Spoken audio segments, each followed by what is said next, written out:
Hi, this is Shay Veronica, and today is a day in Barbados history.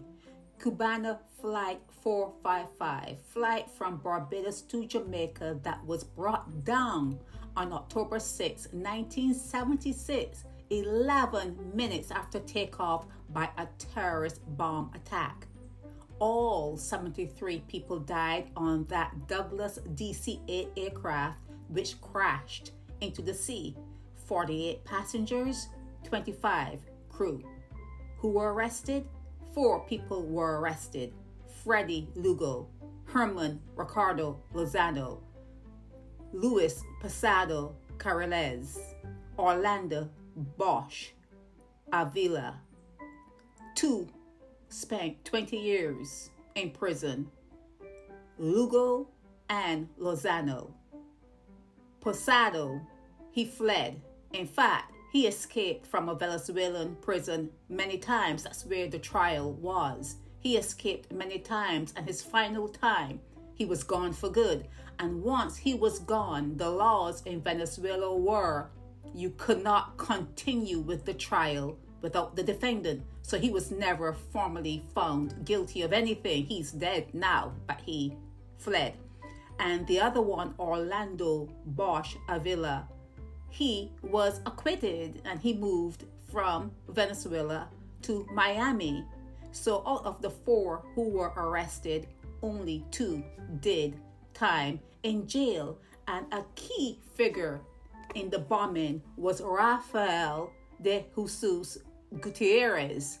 He mysteriously went right back into the role that he had working for the CIA. Now, today, October 6, 2022, the USA still does not recognize what happened on that flight from Barbados as a terrorist attack, while Cuba was accusing America as being a conspirator.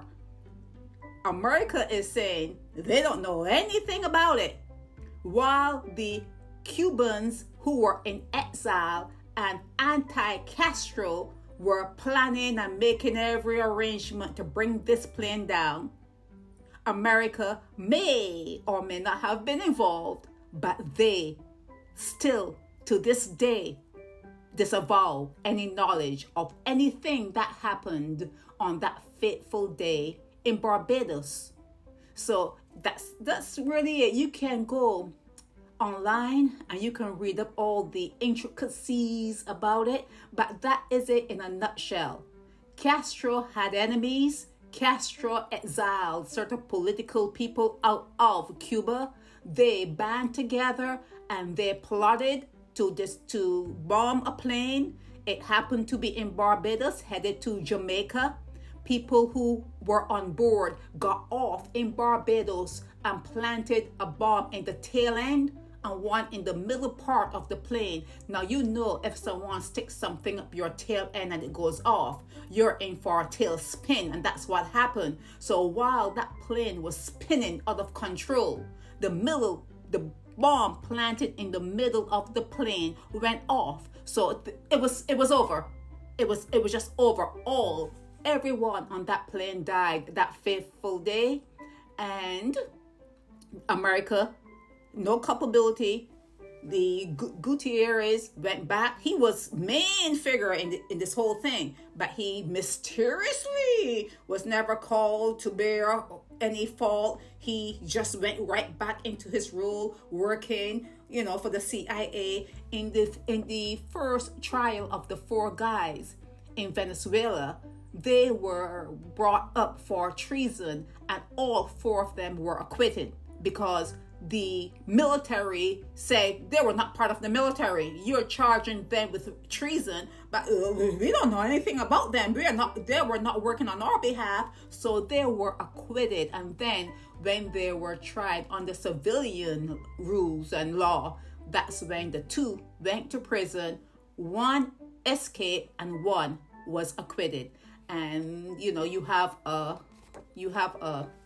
site there in I don't remember exactly where, but you know where it is, where they have that big that big memorial for the 73 Cuban people, or not Cuban, but the flight was Cuban, but there were people from all over the place that were on board.